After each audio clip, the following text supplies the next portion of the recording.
अस्सलामुअलैकुम वरहमतुल्लाहि वबरकातुहू। Dear students, आज इस लेक्चर में हम जानेंगे कि ऑक्सिलरीज क्या हैं और मॉडल्स क्या हैं। It is very important lesson, so I wanted to explain these things okay in front of you. तो आइए हम जानते हैं कि ऑक्सिलरीज और मॉडल्स वर्ब क्या हैं और इसके इस्तेमालात क्या हैं।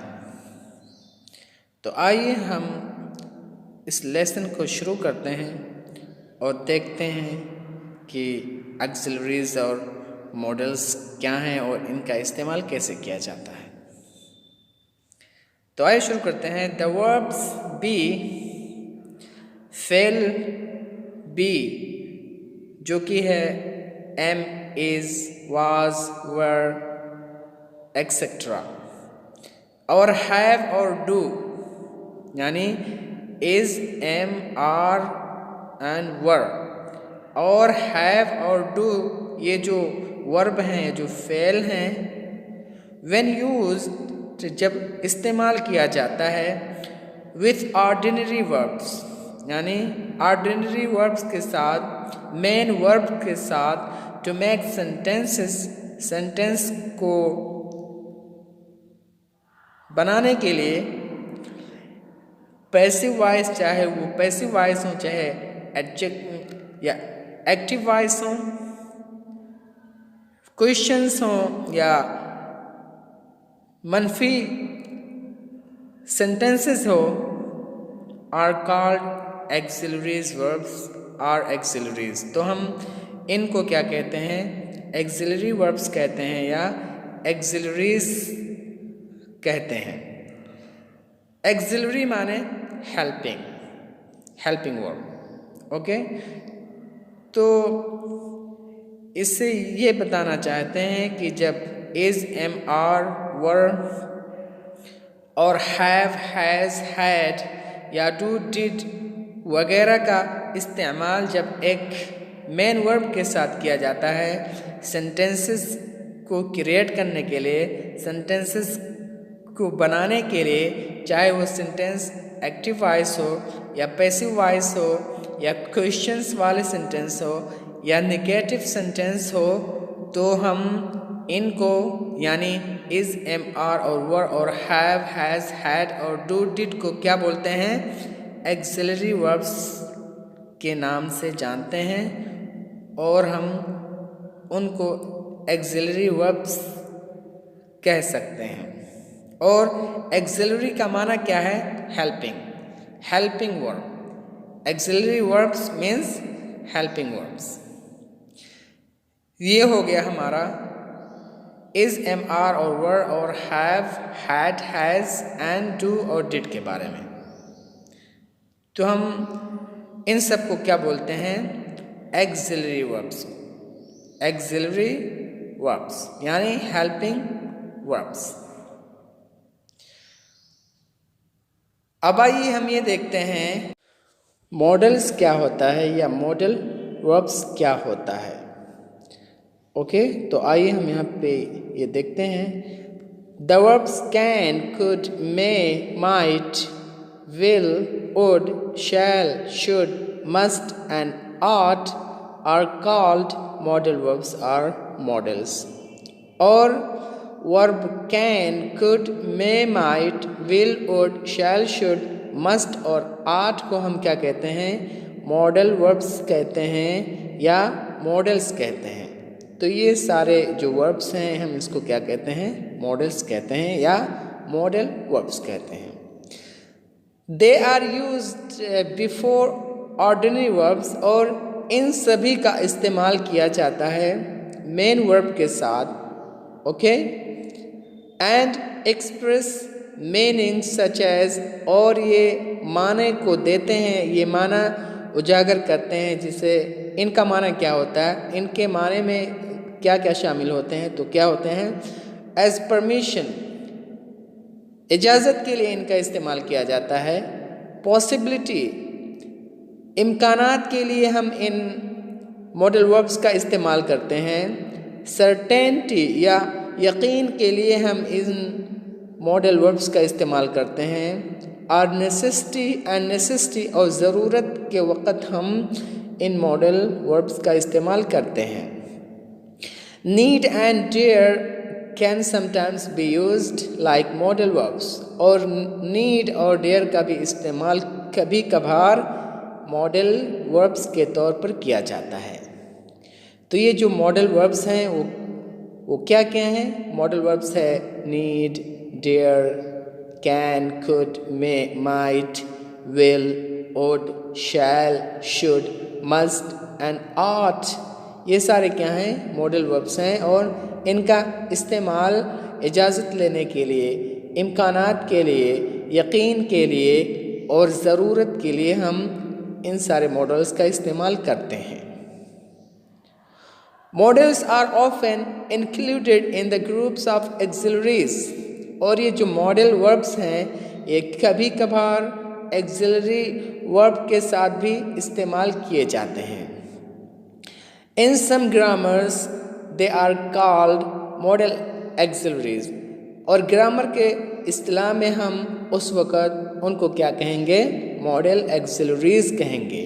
यानी ये जो मॉडल वर्ब्स हैं अगर ये एक्सिलरीज वर्ब के साथ आकर के इस्तेमाल होते हैं तो हम इनको जो नाम देते हैं, क्या नाम देते हैं? मॉडल एक्सिलरीज का नाम देते हैं। तो ये हो गया हमारा मॉडल वर्ब्स की तादाद क्या है और उनका इस्तेमाल कैसे किया जाता है, ये हमने जान लिया। अब देखते हैं हम the modals can, could, may, might, shall, should, will, would, must and are termed defective verbs. यानी modal verb can, could, may, might, shall, should, will, would, must and are को हम क्या कहते हैं? फ़ेले नाक़िस कहते हैं। ओके, डिफेक्टिव वर्ब्स मीन्स फ़ेले नाक़िस।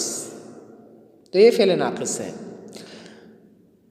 Because some parts are wanting in them, लेकिन क्योंकि ये इसके पूरे मतलब फेल नहीं आ सकते, इनके साथ यस का इस्तेमाल नहीं किया जा सकता, इनके साथ आईएनजी फॉर्म का इस्तेमाल नहीं किया जा सकता, इनका ना कोई मतलब सेकेंड फॉर्म है ना कोई थर्ड फॉर्म है, इसलिए हम इसको क्या कहते हैं? फ़ेले नाक़िस कहते हैं। They had no yes in the third person, और थर्ड पर्सन के साथ इसमें हम yes का इस्तेमाल नहीं कर सकते, और ऐसे ही इसमें कोई ing फॉर्म हम नहीं जोड़ सकते इन वर्ब को, और ना ही ed फॉर्म हम इसमें जोड़ सकते हैं। यानी आप कैन को कैंस नहीं कह सकते, या कैंड नहीं कह सकते, या कैनिंग नहीं कह सकते। यानी ये फ़ेले नाक़िस हैं, इनका कंजुगेशन नहीं किया जा सकता है।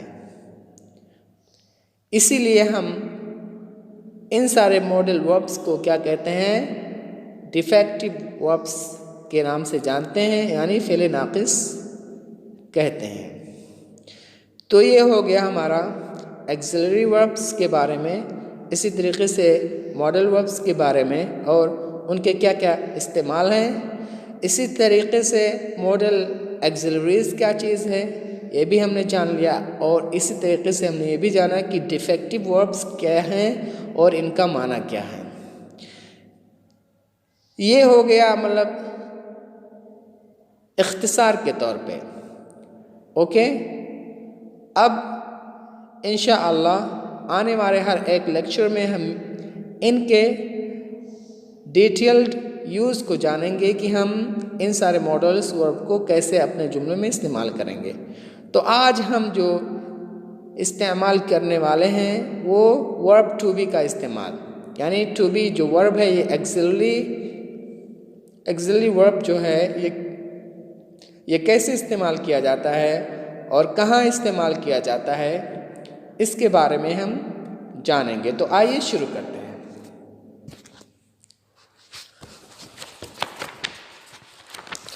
B, the auxiliary be is used और एक्सिलरी बी का इस्तेमाल किया जाता है। यानी बी का मतलब क्या, यानी मतलब बी में मतलब जो वर्ब आते हैं वो इज़, एम, आर, वाज और वर आते हैं। तो हम इन सारे वर्ब्स को क्या बोलते हैं, टू बी वर्ब्स के नाम से जानते हैं और इनको हम टू बी वर्ब्स कहते हैं। तो आइए हम ये जानते हैं कि इज़, एम, आर, वाज और वर का इस्तेमाल कैसे करेंगे और कहाँ करेंगे। तो जो फर्स्ट इस्तेमाल इसका है, in the formation of the continuous tense, यानी कंटिन्यूअस टेंस के बनाने में हम टू बी वर्ब्स का इस्तेमाल करते हैं। जैसे he is working, I was writing, तो यहाँ पे आप देखेंगे इज़ का इस्तेमाल किया गया और वाज का इस्तेमाल किया गया। तो इज़ और वाज क्या है, ये टू बी वर्ब हैं। तो जो टू बी वर्ब का जो फर्स्ट इस्तेमाल है वो क्या है, कंटिन्यूअस टेंस के बनाने में हम टू बी वर्ब का इस्तेमाल करते हैं, जैसा कि हमने एग्जाम्पल में देखा। Number 2, in the formation of the passive, और पैसिव वॉइस के बनाने में भी हम टू बी वर्ब का इस्तेमाल करते हैं। जैसे the gate was opened, gate खोला गया, तो यहाँ पे आप देखेंगे कि वाज का इस्तेमाल किया गया और वाज ये क्या है, टू बी वर्ब है, और वाज के ज़रिया से हमने क्या बनाया, पैसिव वॉइस। ओके, ये हो गया इसका दूसरा इस्तेमाल, usage. Be followed by the infinitive is used, और बी का इस्तेमाल और जगह होता है, और वो क्या है, ये जो बी है ये इन्फिनिटिव के साथ भी इस्तेमाल होता है। इज़, एम, आर, वाज, वर का इस्तेमाल इन्फिनिटिव के साथ भी किया जाता है। तो आइए हम देख लेते हैं कि कैसे किया जाता है और उसका माना क्या होता है। तो टू बी वर्ब का इस्तेमाल यानी इज़, एम, आर एंड वर का इस्तेमाल इन्फिनिटिव के साथ किया जाएगा। तो कैसे किया जाएगा और किस माने में किया जाएगा, तो आइए इसको देखते हैं हम। To indicate a plan, arrangement और एग्रीमेंट, यानी टू बी वर्ब का इस्तेमाल किया जाता है इन्फिनिटिव वर्ब के साथ। ये एक प्लान की तरफ इशारा करने के लिए, एक अरेंजमेंट की तरफ इशारा करने के लिए, या कोई इत्तेफाक हुआ है तो उसकी तरफ इशारा करने के लिए हम टू बी का इस्तेमाल करते हैं इन्फिनिटिव के साथ। फॉर एग्जाम्पल हम यहाँ पे देख लेते हैं, I am to see him tomorrow, मुझे उससे मिलना है कल। तो यहाँ पे देखेंगे आप एम का इस्तेमाल किया गया इन्फिनिटिव के साथ, और इन्फिनिटिव क्या है, to C.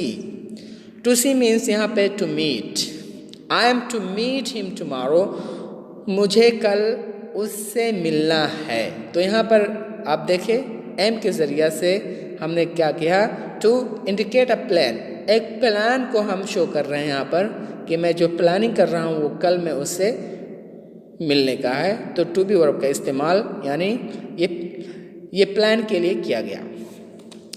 We are to be married next month, हमें शादी करना है या हम शादी करने वाले हैं नेक्स्ट मंथ, अगले महीने। तो यहाँ पर आप देखेंगे टू बी वर्ब का इस्तेमाल किया गया आर, और इन्फिनिटिव के साथ, इन्फिनिटिव क्या है, टू बी मैरिड।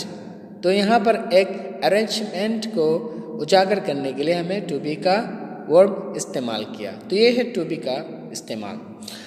और तो हमें ये मालूम हुआ कि टू बी वर्ब का इस्तेमाल एक प्लान के लिए भी किया जा सकता है, अरेंजमेंट के लिए भी और एग्रीमेंट के लिए भी, जैसे हमने एग्जाम्पल में देखा। और जो इसका इस्तेमाल है, मतलब जो दूसरे नंबर पर टू डिनोट कमांड, यानी हुक्म देने के लिए भी हम टू बी वर्ब का इस्तेमाल करते हैं। यानी अगर आपको हुक्म देना हो तो टू बी वर्ब का इस्तेमाल करके इन्फिनिटिव के साथ आप हुक्म दे सकते हैं। जैसे you are to write your name at the top of the each sheet of paper, आपको अपना नाम लिखना है हर शीट के पेपर के ऊपर। ओके, तो यहाँ देखिए यू आर के ज़रिए से आप इन्फिनेटिव के साथ मिला करके हुक्म दे रहे हैं। यू आर टू राइट, आपको लिखना है। यू आर टू राइट, आपको लिखना है। तो यहाँ पर आपने देखा कि हुक्म दिया जा रहा है टू बी वर्ब के ज़रिए से और इन्फिनेटिव के ज़रिए से। Mother says you are to go to market at once, माँ ने कहा, माँ कहती है कि तुम्हें फौरन बाज़ार जाना है। तो यहाँ देखो यू आर टू गो, आपको बाज़ार जाना है।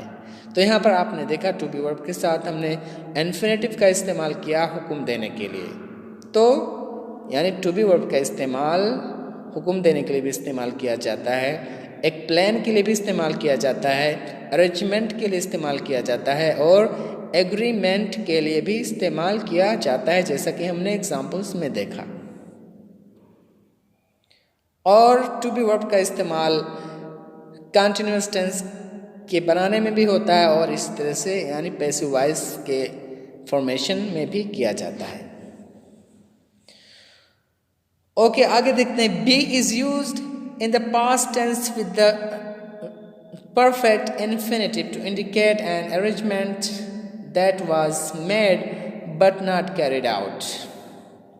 ओके, तो यहाँ पर ये कहते हैं कि टू बी वर्ब का इस्तेमाल किया जाता है पास्ट टेंस के साथ और परफेक्ट इन्फिनिटिव के साथ किया जाता है अरेंजमेंट की तरफ इशारा करने के लिए, जो कि किया गया था लेकिन उसे अंजाम नहीं दिया गया। यानी माजी के किसी अरेंजमेंट को बयान करने के लिए भी हम टू बी वर्ब का इस्तेमाल करते हैं और परफेक्ट इन्फिनिटिव के साथ करते हैं, ये इस चीज़ की तरफ इशारा करने के लिए कि जो अरेंजमेंट किया गया था वो नहीं किया गया। तो आइए हम इसकी एग्जांपल्स को देख लेते हैं। They were to have been married last month but had to postpone the marriage until June. उन लोगों को शादी करनी थी लास्ट महीने में, लेकिन शादी को कैंसिल कर दिया गया है मतलब जून तक। तो यहाँ पर आप देखेंगे they were, तो यहाँ पर यानी वर्ब का इस्तेमाल किया गया टू बी वर्ब का और परफेक्ट इन्फिनेटिव के साथ, यानी to have been married. To have been married ये क्या है? ये परफेक्ट इन्फिनेटिव है। तो इस टू बी वर्ब का इस्तेमाल किया गया परफेक्ट इन्फिनेटिव के साथ ये बतलाने के लिए कि शादी की अरेंजमेंट की गई थी लेकिन शादी को कैंसिल करके जून में कर दिया गया है। तो ये रहा टू बी वर्ब का इस्तेमाल पास्ट परफेक्ट इन्फिनेटिव के साथ। तो ये हो गया हमारा टू बी का इस्तेमाल, जो कि हमने अच्छे से जान लिया और ये टू बी का इस्तेमाल हम ऐसे ही करेंगे। तो इंशाअल्लाह अगले लेक्चर में हम जानेंगे हैव के इस्तेमाल को, जो कि एक वर्ब है, एक्सिलरी वर्ब है। तो हम उसका इस्तेमाल कैसे करेंगे और कहाँ पे करेंगे हम ये जानेंगे इंशाअल्लाह। उस वक़्त हम उस लेक्चर को अच्छे से यानी समझेंगे, उसके बाद फिर आगे चलेंगे।